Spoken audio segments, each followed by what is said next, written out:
O meu contato com Jorge de Sena não foi um contato assim de à primeira vista universitário. Não foi na universidade, não foi na pós-graduação. O meu contato com Jorge de Sena veio por Virgílio Ferreira. E é curioso que veio por Virgílio Ferreira através da correspondência. Sena, um exilado, autoexilado, não digo ressentido, mas um sujeito revoltado com a sua condição, com a condição do país que ele amava. Virgílio Ferreira, por sua vez, não exilado, mas de certa forma excluído de uma certa roda literária, por ter aberto mão de ser neorrealista, os dois acabam se encontrando, e se encontrando nas cartas. É curioso, porque as cartas de Virgílio Ferreira a Jorge de Sena e vice-versa, não tem uma constância, elas não acontecem assim mês a mês, ou enfim, com uma regularidade. É uma correspondência que dura cerca de 40 anos, mas uma correspondência muito sólida, a intervalos nem sempre regulares. Ora, o que é que une esses dois escritores tão diferentes? Estão com propostas de leitura que tantas vezes se afastam, mas por outras se reúnem de alguma maneira, pelo menos no amor a Portugal. Nas cartas, por exemplo, na correspondência, é o maldizer. Esse maldizer de tradição medieval, esse maldizer que atravessa, né, a literatura portuguesa como uma corrente, às vezes subterrânea, às vezes menos subterrânea, acaba por reunir os dois escritores. E se reúnem os dois em torno de um certo maldizer da crítica.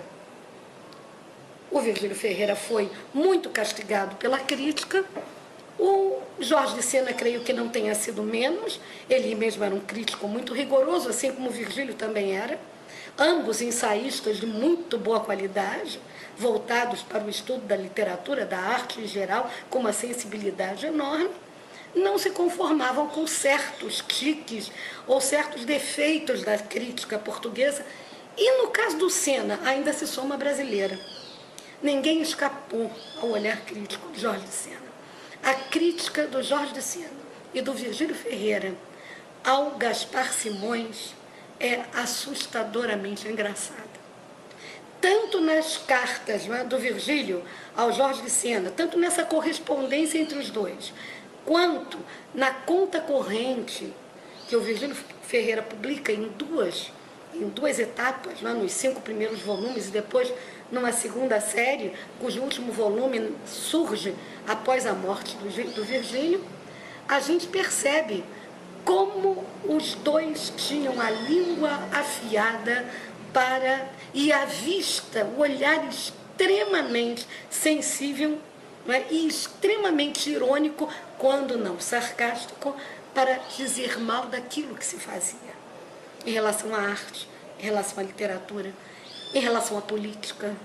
Né? O Virgílio Ferreira é engraçadíssimo quando falava, por exemplo, do regime político de Portugal, e acaba que isso, de alguma maneira, ressoa no seu signo sinal, em 78, 79, num pós-revolução, de que ele sai de alguma forma vingado, porque não acreditava num certo processo revolucionário, e então, com um riso extremamente sarcástico e com uma virulência não menor, ele vai pôr em xeque a Revolução Portuguesa. Uma revolução sacode o país de ponta a ponta. Agora, o que os aproxima, não é? Eu me lembro de um livro publicado ainda na década de 70 e que fala, e que reúne os dois no dia de Camões, as homenagens a Camões. E os dois fazem belíssimos discursos, em que Camões e a pátria, não é? Camões e a unidade nacional passam a ser um foco insuperável e incontornável de uma leitura extremamente afetiva.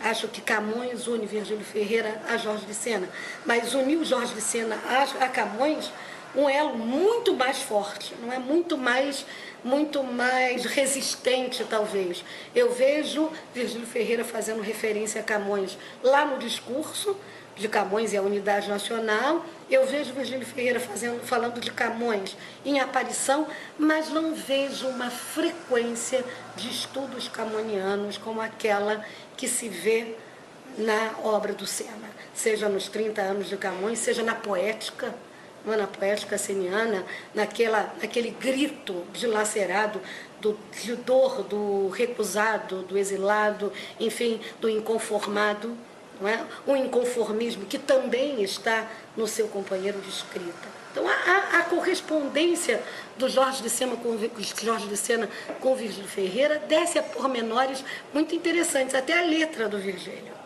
A letra do Virgílio Ferreira é horrorosa, quer dizer, não é horrorosa, é miudíssima. E o Jorge de Sena faz uma referência, é tão miudinha, mas é tão miudinha que quase não se permite ler. Não é? E é difícil, mesmo com lupa, interpretar ou conseguir decifrar as palavras da escrita virgiliana quando ele escreve à mão. E quase tudo foi escrito à mão ou à máquina de escrever. Não é? Acho que essa correspondência tem um forte apelo ao literário, é também uma troca de críticas das obras que publicaram. O Sena foi um leitor muito atento de aparição, o Virgílio foi um leitor muito atento de certos contos do Sena, particularmente do Peixe-Pato, que lhe agradava profundamente.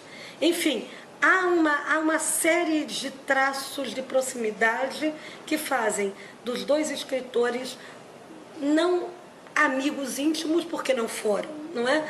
Não um escritor que visite o outro porque estavam sempre longe um do outro. Virgílio não gostava muito de viajar. Ele dizia que gostava mesmo era de ter nascido em muitos sítios. Viajar, ele dizia com uma ironia muito peculiar, é para parecer culto, então hei de dar conta disso algum dia. Não sei se deu, acho que não. Em 1993, pouco antes da morte dele, ele diria num colóquio de homenagem na cidade do Porto, quando lhe perguntei se viria ao Brasil, ele disse, já lá não vou. Tenho tantos amigos que seria uma viagem interminável. E eu estou muito cansado. E é verdade que nem veio tanto. Não gostava muito de viajar. Já o Sena, por imposição mesma, não é? da sua própria condição de homem saído de Portugal, que viveu no Brasil, que foi para os Estados Unidos e que fez esse trânsito permanente entre um lá e um cá, nessa travessia que era uma travessia textual, uma travessia amorosa, uma travessia amarga às vezes, não é? Da distância, foi um viajante, mais do que o Virgílio Ferreira. Mas os dois se encontraram na viagem que conseguiram empreender nas cartas. Essa correspondência é uma correspondência rica, não é um livro alentado de 300 a 400 páginas, não chega a isso, mas aquilo que os dois trocam é sólido.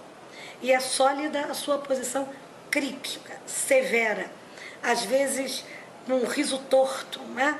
Um riso de ironia que maldiz ao mesmo tempo em que lamenta.